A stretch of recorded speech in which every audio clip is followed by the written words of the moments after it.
అందరికీ నమస్కారం. ఈ రోజున అన్నమయ్య జిల్లా నందలూరు మండలం కొత్తపి గ్రామమున ఈ రోజున ఇటువంటి ఆనందోత్సాహాలకు కారణం ఏంటంటే, ఏదైతే గత 10 సంవత్సరాలుగా ఎన్నో ఏళ్లుగా మేము వేచి చూసాం ఈ రోజు కోసం.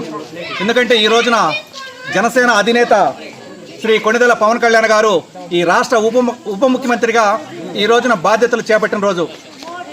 ఇదే రోజు నేను పుట్టినరోజు కూడా కావడం చాలా సంతోషంగా ఉంది. నా జీవితంలో ఎప్పుడు కూడా నేను పుట్టినరోజులకు కేకులు కట్ చేయడం జరగలేదు. కానీ ఈ రోజున పవన్ కళ్యాణ్ అన్న ఏదైతే మేము ఇన్ని రోజులు ఎదురు చూసామో, మాతో పాటు మా గ్రామ ప్రజలు, ఇక్కడ ఉన్నటువంటి యూత్ అందరూ, పేద ప్రజలు, పవన్ కళ్యాణ్ ఎప్పుడు ఈ రాష్ట్రానికి నాయకుడు అవుతాడా, ఎప్పుడు ఆయన అసెంబ్లీలో చూస్తామని చెప్పేసి ఎదురు చూసిన రోజు.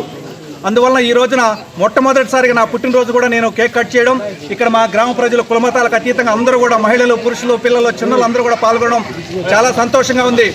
ఇంతవరకు ఒకటే చెప్తున్నాను ఈ మీడియా సాక్షిగా, ఈ కొత్తపి నుంచి ఎందుకు చెప్తున్నానంటే, జనసేన పార్టీ ఆవిర్భవించిన తర్వాత మొట్టమొదటిసారిగా జనసేన జెండా ఆవిష్కరణ ఎక్కడ జరిగిందయ్యా అంటే కడప జిల్లాలోనే మా కొత్తపి నడిబొడ్డున జనసేన జెండా ఆవిష్కరణ చేశాం. దీనికి అందరూ కూడా, గ్రామ ప్రజలు కూడా అందరూ సహకరించారు. యూత్ కూడా జనసేన వెంటే ఉంది. కాబట్టి చాలా గర్వంగా చెప్తున్నాం. ఈ రోజు ఎక్కడైతే మొట్టమొదటిసారి కడప జిల్లాలో జనసేన జెండా ఆవిష్కరణ జరిగిందో, ఈ రోజున పవన్ కళ్యాణ్ గారు అసెంబ్లీలోకి వెళ్లారు. అలాగే రాష్ట్ర డిప్యూటీ సీఎంగా కూడా ప్రమాణ స్వీకారం చేశారు. దాదాపు కడప జిల్లాలో సీఎం సొంత జిల్లాలో 3 మాత్రమే సీఎం గారు గెలుచుకున్నారు, మాజీ సీఎం జగన్మోహన్ రెడ్డి గారు. మిగతా చోట్ల, అన్ని చోట్ల 7 చోట్ల కూటమి ప్రభుత్వం రావడం కూడా చాలా సంతోషం. ఇంతవరకు దత్తపుత్రుడు అన్నటువంటి చెత్త ఎదవలకందరికీ కూడా ఈ రోజున ప్రజలు మెచ్చి, ఆయన మానవత్వాన్ని నచ్చి, ఈ రోజున ప్రజాక్షేత్రంలో ఆయన గెలిపించి, ఈ రోజున కూటమి ప్రభుత్వం తరఫున ఈ రాష్ట్ర డిప్యూటీ సీఎంగా పవన్ కళ్యాణ్ గారు ప్రమాణ స్వీకారం చేయడం చాలా సంతోషం.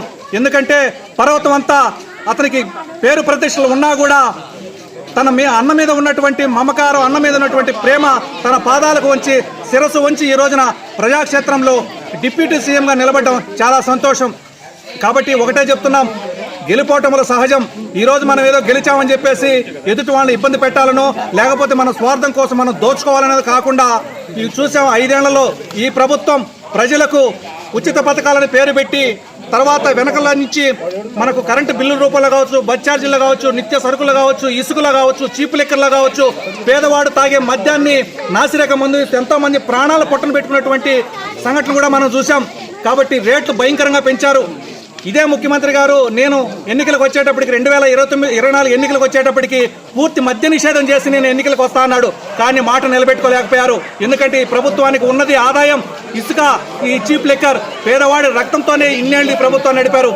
కాబట్టి ప్రజల్లో ఈ రోజున కూటమి ప్రభుత్వానికి అత్యధిక మెజార్టీ ఇచ్చి, అధికార పార్టీలో ఉన్నటువంటి వైసీపీ పార్టీకి కనీసం ప్రతిపక్ష హోదా కూడా లేకుండా చేసి, ఈ రోజున ఇంతటి దీనమైన స్థితి రావడానికి ఆయన దగ్గర ఉన్నటువంటి సలహాదారులు కావచ్చు, ఆయన కోటలో ఉన్నటువంటి మంత్రులు కావచ్చు, అసెంబ్లీకి పంపితే ఈ రోజున ప్రజలు అక్కడికి వెళ్ళి ప్రజా సమస్యల గురించి మాట్లాడకుండా వ్యక్తిగత దూషణలు చేస్తూ, పవన్ కళ్యాణ్ గారి పెళ్లిళ్ల గురించి మాట్లాడుతూ, అతని పదే నానా విధాలుగా తన కుటుంబ సభ్యుల్ని, తన భార్య బిడ్డల్ని ఎంతో మానసికంగా కుంగదీశారు.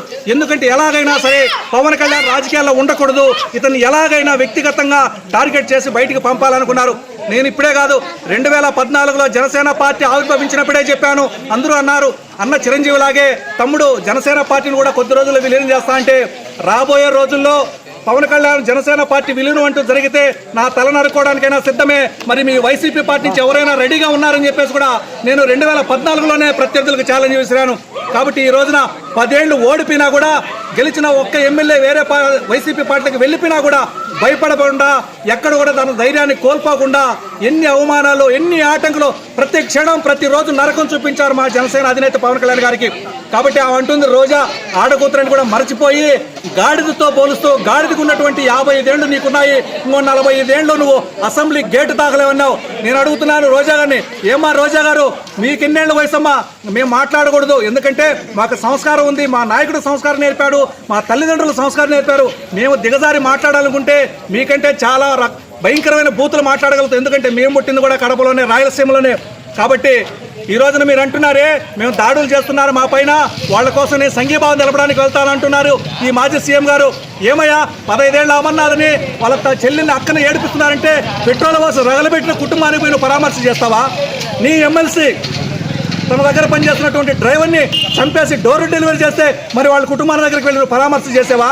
కరోనా సమయంలో మాస్క్ లేవని చెప్పేసి అడిగినందుకు ఒక దళిత డాక్టర్ని సుధాకర్ గారిని నానా హింసలు చేసి అతనికి జీతాలు రాకుండా చేసి పిచ్చోళ్ళు చేసి గుడ్డలు తీసి మండు టెండలో రోడ్డు మీద ఒక టెర్రరిస్టుని కదా భయంకరమైన నరకం చూపించి చంపేశారు. దళితులను ఎంతో మందిని పుట్టన పెట్టుకున్నారు. ఈ రోజున కక్షలు ఎంతో మంది ప్రాణాలు పోయినాయి. కాబట్టి ఈ రోజున కూటమి ప్రభుత్వంలో పవన్ కళ్యాణ్ గారి, చంద్రబాబు నాయుడు గారి అనుభవం, పవన్ కళ్యాణ్ గారి మానవత్వం ఈ రెండు కలిసి వచ్చే 5 ఏళ్లలో ప్రజల కష్టాలు తీర్చి వాళ్ళకు అండగా నిలబడతారు. ఖచ్చితంగా ఈ రోజున ఏదైతే పూర్తి మెజార్టీ ఇచ్చారో 150 ఎమ్మెల్యేలు ఇచ్చారని చెప్పేసి వాళ్ళ ఇష్టానుసారంగా వాళ్ళు చేసి ఈ రోజున 11 సీట్లకే పరిమితమైనటువంటి స్థితిని మనం చూసాం. అలా కాకుండా చంద్రబాబు నాయుడు గారి అనుభవం, పవన్ కళ్యాణ్ గారి మానవత్వం కలిసి అత్యధిక మెజార్టీని మళ్ళా వచ్చే 5 ఏళ్లు కూడా నిలుపుకుంటారని చెప్పేసి మేము మనస్ఫూర్తిగా నమ్ముతున్నాం. ఎందుకంటే కారణ జన్ముడని ఎన్నోసార్లు చెప్పాను పవన్ కళ్యాణ్. అతనికి డబ్బు మీద వ్యామోహం లేదు. ఏదైనా సరే నాకు అధికారం ఇస్తే ప్రజలు నన్ను నమ్మి ఈ ప్రజలకు సేవ చేసుకోవాలి, నేను చనిపోయిన తర్వాత పిల్లల పాఠ్య పుస్తకాల్లో నా చరిత్ర చదువుకోవాలనేది ఒక లక్ష్యం పవన్ కళ్యాణ్ గారిది. కాబట్టి కలియుగ దానకర్ణుడు మన చరిత్రలో అప్పుడు దానకర్ణుడు విన్నాం, కానీ ఇప్పుడు కలియుగ దానకర్ణుడు ఎవరంటే కళ్ళారా చూస్తున్నాం.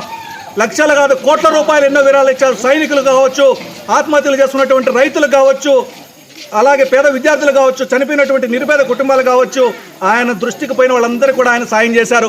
ఒకప్పుడు బ్రెయిన్ క్యాన్సర్ వచ్చి హాస్పిటల్లో ఇంకా చనిపోతుందని డాక్టర్లు ఓపెన్ చేసి చెప్పినా కూడా తన చేతి స్పర్శతో ఆ బిడ్డ శిరీష్ అనే బిడ్డ మళ్ళీ ప్రాణాలతో బయటపడి ఈ రోజున హాయిగా ఆనందంగా సంతోషంగా ఉంది. కాబట్టి ఈ రోజున మేము ఒకటే చెప్తున్నాం, మేము ప్రత్యర్థులు ఎక్కడ కూడా కుసంస్కారంగా మేము విమర్శించాం. మాకు అధికారం ఉంది కదా అని చెప్పేసి చిన్న పెద్ద గౌరవం లేకుండా మేము ఎప్పుడు కూడా ఎక్కడ మాట్లాడడం. మాకున్నదల్లా ప్రజలకు న్యాయం జరగాలి.